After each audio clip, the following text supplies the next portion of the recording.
Well, the key to implants is that we've learned is surface texture and macroscopic design.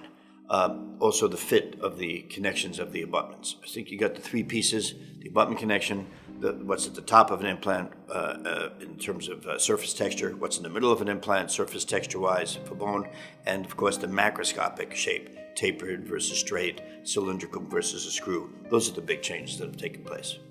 Well, from top to bottom, one is that you have to have a very precise fit of the abutment into the implant itself, because micro leakage and micro movement are very, very negative towards the tissue in the bone and will increase inflammation. So that's the first thing. The second thing that you want in an implant is a screw form, because it has much more surface area and it gives you a more initial stabilization than, let's say, a press-fit cylinder.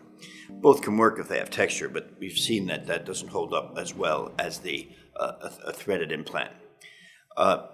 You also need to look at the texture. Osseointegration does not take place. Bone does not fuse to an implant if it's polished. So surface texture becomes a very critical piece.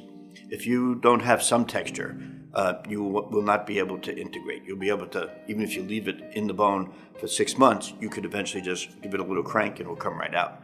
So there's a combination of surface texture that you want bone will grow into it and lock into it and take the load of biting force.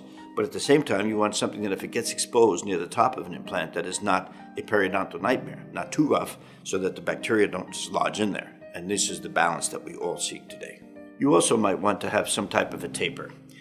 It's not mandatory in the screw, but a slight taper will give you much better initial stability. Just like a carpenter's wood screw, it's tapered because it gives you better stability because it pushes the bone laterally and it creates a better locking mechanism than a parallel walled screw. So that's the other thing, that most implants have some form of a taper. Various degrees, but some form of a taper will also give you better initial stabilization so that you can load the implant sooner because of the mechanical stability.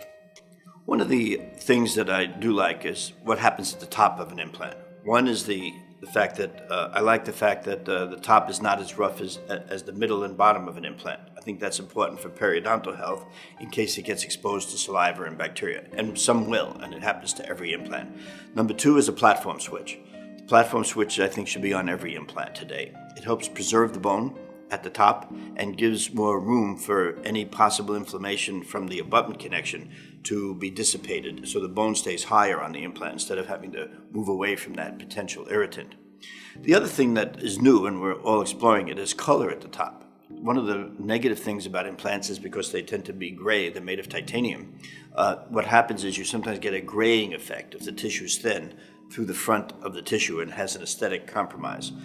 We're looking at how thick that tissue has to be. We're doing research right now on different colors. But one of the colors that's been looked at is yellow and pink. And yellow seems to give the warmest and least amount of color change to tissue. And so yellow is on the top of this implant, the Biodental implant. I look forward to exploring that further because I think that has great potential to maybe aid in maybe not having to worry about the thickness quite as much as we do today with the pure titanium gray implant. Implant dentistry in 5 to 10 years is, first of all, almost going to be completely digitized. I think the digital dentistry is here to stay. It's going to increase in numbers. It'll increase in popularity among specialists, certainly, and also generalists. It already is starting to go volumetrically up in terms of percentage of use.